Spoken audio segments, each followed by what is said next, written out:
প্রধানমন্ত্রী কৃষক সম্মান নিধি নিয়ে আবারও রাজ্য সরকারকে আক্রমণ করলেন রাজ্যপাল জগদীপ ধনকর। আজ তমলুকে গর্বভীমা মন্দিরে সস্ত্রীক এসেছিলেন রাজ্যপাল এবং সেখানেই সাংবাদিকদের মুখোমুখি হয়ে জগদীপ ধনকর কি জানিয়েছেন চলুন শুনে নি। সঞ্জীব দুবের রিপোর্ট, এনটিভি ডব্লিউবি।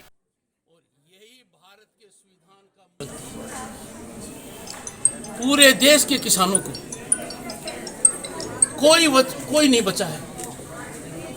कुल 10 करोड़ किसान है देश में।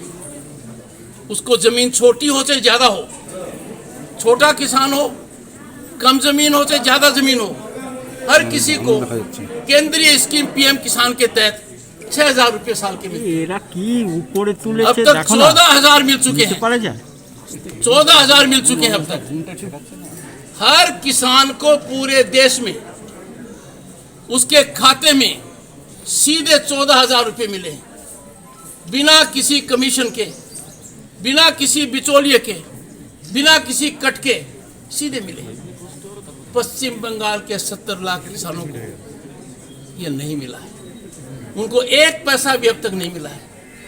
अब तक प्रांत को इससे नुकसान हुआ है 9,800 करोड़ का।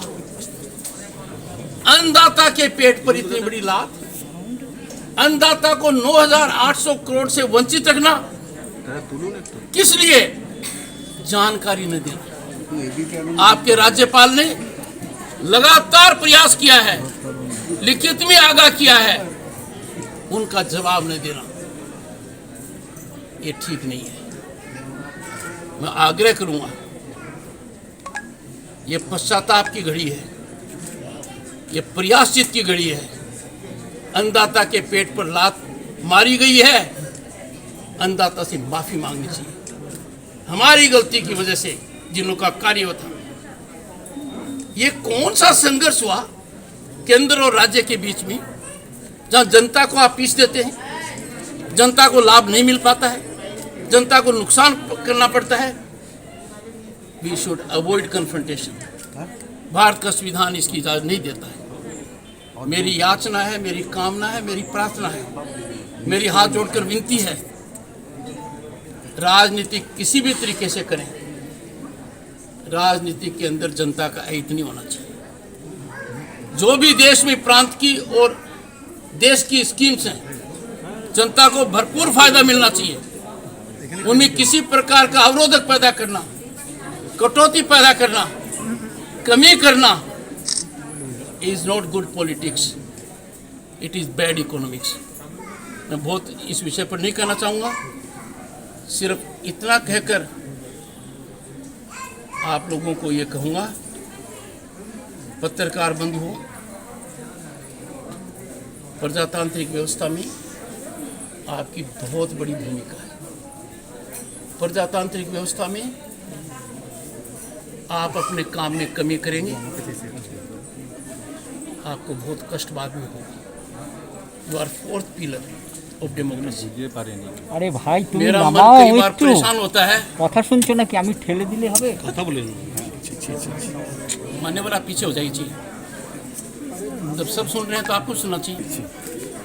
पत्रकार बंधुओं, सोचिए, मानव अधिकारों के अंदर हम कहाँ पहुँच गए?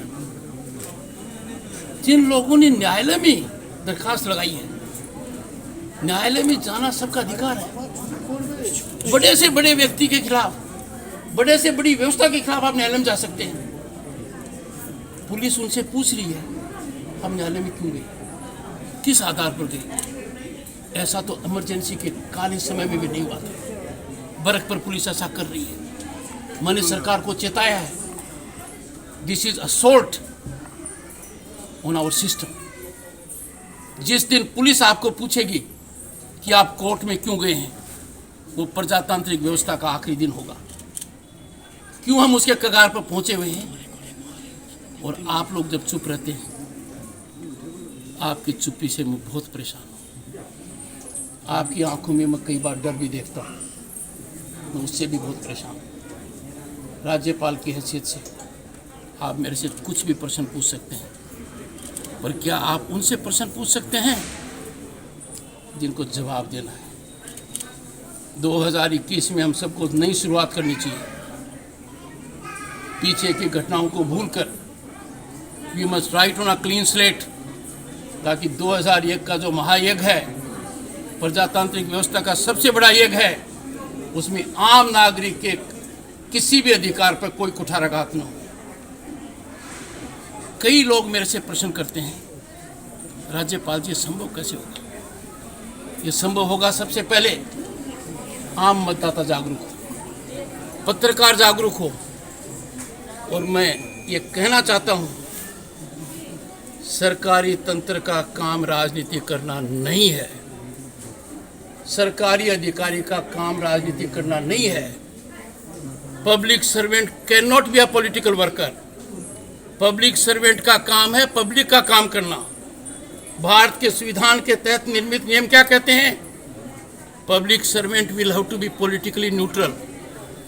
जब मैं देखता हूँ कि सरकारी तंत्र, पुलिस अधिकारी, प्रशासन राजनीतिक कार्य कर रहे हैं, उनको अंदाज़ा नहीं है, they are playing with fire. आपने घटनाक्रम देखा है, जो कानून के दायरे से बाहर जाएगा वो कानून के शिकंजे में निश्चित रूप से आएगा। और चूंकि मेरा दायित्व है to preserve, protect and defend Indian constitution, मैं आपको वचन देता हूँ, anyone who will violate law, where a public servant will act as a political worker, सरकारी धन, सरकारी वाहन, सरकारी तंत्र का उपयोग राजनीति के लिए किया जाएगा, इसके दूरगामी परिणाम निश्चित रूप से होंगे। कोई भी यदि अगर इस मुगालते में है कि वह कानून के दायरे से बाहर है, तो मैं आगाह करना चाहता हूँ, समय रहते उनको चेत जाना चाहिए। कानून का शिकंजा उनसे दूर नहीं है।